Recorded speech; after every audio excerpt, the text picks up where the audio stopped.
तो कहानी की शुरुआत में हम कुछ हीरोज़ को देखते हैं जो अनडेड्स की एक आर्मी से लड़ते हुए सुप्रीम बीइंग के कैसल की ओर बढ़ रहे होते हैं, जहां पर उनका सामना टॉम ऑफ नेज़रिक के 42 सुप्रीम बीइंग से होता है जो बड़ी बेरहमी से उन हीरोज़ को मार देते हैं। जिसके बाद हम सुप्रीम बीइंग के लीडर मोमोंगा और हीरोकुन को देखते हैं जो टॉम ऑफ नेज़रिक की लास्ट मीटिंग को अटेंड करने आए थे, क्योंकि जल्दी ही यडरिसिल गेम के सर्वर्स बंद होने वाले थे, जिस वजह से सभी सुप्रीम बीइंग्स ने यडरिसिल गेम को खेलना छोड़ दिया था और सभी अपनी रियल लाइफ जीने लगे थे। लेकिन मोमोंगा अपने सालों की मेहनत से बनाए गए इस गिल्ड को ऐसे ही नहीं छोड़ना चाहता था और सर्वर्स के बैन होने तक अपना समय गेम्स के अंदर बिताना चाह रहा था, क्योंकि मोमोंगा की रियल लाइफ उसकी गेम लाइफ जितनी अच्छी नहीं थी। जिसके बाद मोमोंगा पूरे टॉम ऑफ नेज़रिक में घूमता है और वहाँ के सभी NPCs और फ्लोर गार्डियन से मिलता है जिन्हें उसके गिल्ड मेंबर ने टॉम ऑफ नेज़रिक को दूसरे प्लेयर से प्रोटेक्ट करने के लिए बनाया था।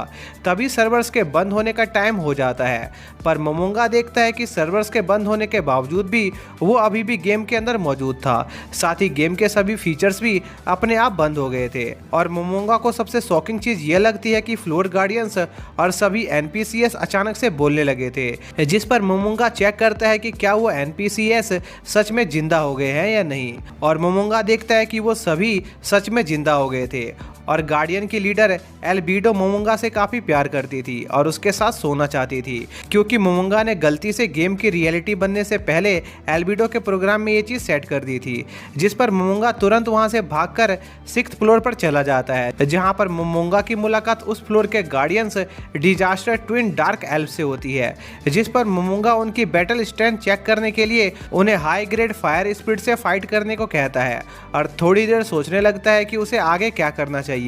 इसी बीच वो एल्फ ट्विंस उस फायर स्पिरिट को हरा देते हैं, जिसके बाद मोमोंगा सभी फ्लोर गार्डियन को 6th फ्लोर पर समन करता है और हमें एक एक करके उन सभी गार्डियन से इंट्रोड्यूस किया जाता है, जहां पर मोमोंगा सभी फ्लोर गार्डियंस को बताता है कि उनका टॉम ऑफ नेज़रिक किसी ग्रेटर फोर्स की वजह से एक अलग वर्ल्ड में टेलीपोर्ट हो गया है और मोमोंगा इस वर्ल्ड में अपना इन्फ्लुएंस बढ़ाना चाहता था ताकि वो ये पता कर सके कि क्या इस वर्ल्ड में उसकी तरह कोई और प्लेयर भी टेलीपोर्ट हुआ है नहीं। साथ ही मोमोंगा सभी गार्डियन को चौकन्ना भी रहने को कहता है, क्योंकि हो सकता था कि इस वर्ल्ड में मौजूद हीरोज उन्हें रोकने की कोशिश करे, जिस पर सभी गार्डियंस टॉम ऑफ नेज़रिक को डिफरेंट मैजिक से छिपाना शुरू कर देते हैं ताकि कोई उनके बेस को ढूंढ न सके। इसी बीच मोमोंगा को एक विलेज दिखाई देता है जिस पर कुछ सोल्जर्स अटैक करके वहां मौजूद सभी लोगों को जान से मार रहे थे, जिस पर मोमोंगा वहां जाकर उन लोगों को बचाने का फैसला करता है ताकि वह उनके जरिए अपना नाम लोगों के बीच फेमस कर सके। इसी बीच हम एक लड़की को देखते हैं जिसे कुछ सोल्जर्स मारने वाले थे,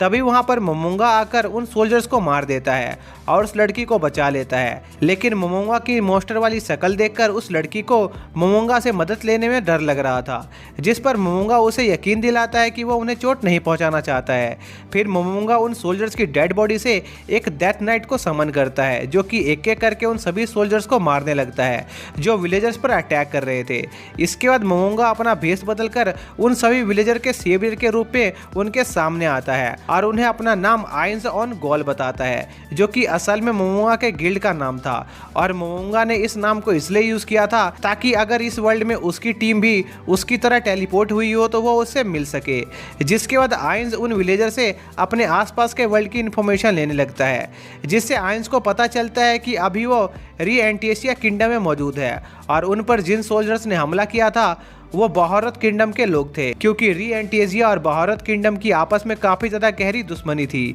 इसलिए बहारत ने उनके विलेज पर अटैक किया था ताकि वो इस पर कब्जा कर सके। साथ ही आइंस को पता चलता है कि उनके गेम की करेंसी इस वर्ल्ड में काम नहीं करती थी, क्योंकि इस वर्ल्ड की खुद की करेंसी मौजूद थी, जिस पर आइंस को एहसास होता है कि इस जगह पर मौजूद काफी चीजें यडरिसिल गेम से काफी अलग थी। इसी दौरान विलेजर को कुछ सोल्जर्स की उनके विलेज की तरफ आने की खबर मिलती है, जिस पर आइंस उन सोल्जर से मिलने वहीं रुक जाता है, जहां कुछ देर बाद एक सोल्जर्स की आर्मी आती है जिनके लीडर का नाम गैज़ैप होता है, जो कि री एंटिएशिया किंगडम का कमांडर था और वो और उसके सोल्जर्स यहां पर उन विलेजर को बहारत के सोल्जर्स के अटैक से बचाने आए थे। जिस पर आइंस उन्हें बताता है कि उसने पहले ही उन सोल्जर्स को हरा दिया है। तभी गैज़ैप को उसके कुछ सोल्जर से पता चलता है कि बहारत की एक आर्मी तेजी से उनकी तरफ बढ़ रही है, जिस पर आइंस गैज़रफ को उसकी मदद करने का ऑफर देता है, जिस पर गैज़रफ आइंस के ऑफर को रिजेक्ट कर देता है, क्योंकि आइंस पहले ही विलेजर विलेजर्स को बचाकर उसकी काफी मदद कर चुका था। और गैज़ब की ऑनेस्टी देखकर आयंस गैज़ब को एक आइटम गिफ्ट के तौर पर देता है,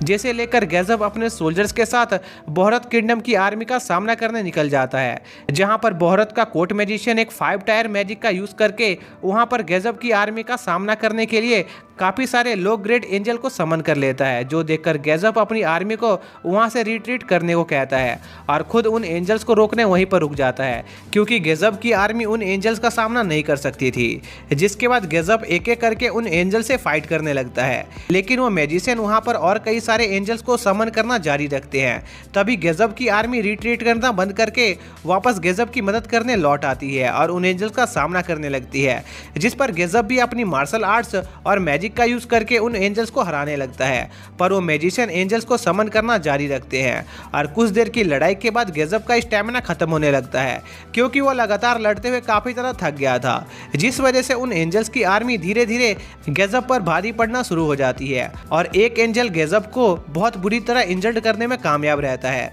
पर इसके बावजूद भी गैज़ब अपने लड़ने की उम्मीद नहीं खोता है और मरते दम तक लड़ने का फैसला करता है। लेकिन तभी गैज़ब देखता है कि वो अचानक से विलेजर के हाइड आउट पर टेलीपोर्ट हो गया था, जहां पर आइंज ने सभी विलेजर को प्रोटेक्ट करने के लिए रखा था। जिस पर गैज़ब समझ जाता है कि आइंज ने उसे जो आइटम दिया था वो असल में एक टेलीपोर्टर था, जो उनकी लाइफ डेंजर में होने पर उसे आइंज की जगह पर टेलीपोर्ट कर देता है। इसी बीच हम आइंज को देखते हैं, जो बैटलफील्ड पर पहुंच गया होता है और आइंज को देखकर उन मैजिशियन को लगता है कि आइंज कोई नॉर्मल मैजिक कास्टर है, जिसे री एंटिसिया किंगडम ने उसका सामना करने के लिए भेजा है। वहीं दूसरी तरफ आइंज ये पता करना चाहता था कि आखिर इस वर्ल्ड के क्रिएचर कितने ज्यादा पावरफुल हैं। तभी एंजल आइंज पर अटैक करते हैं, जिस पर आइंज उनका सर क्रश करके उन्हें जान से मार देता है, जो देखकर वो मैजिशियन समझ जाते हैं कि आइंज कोई नॉर्मल कास्टर नहीं है। इसलिए वो अपने सभी एंजल्स को आइंज पर हमला करने को कहते हैं, पर आइंज अपने नेगेटिव इंपल्स का यूज करके एक ही झटके में उन सभी एंजल्स को धूल में मिला देता है, जो देखकर वो मैजिशियन अपने हाई टायर एंजल्स को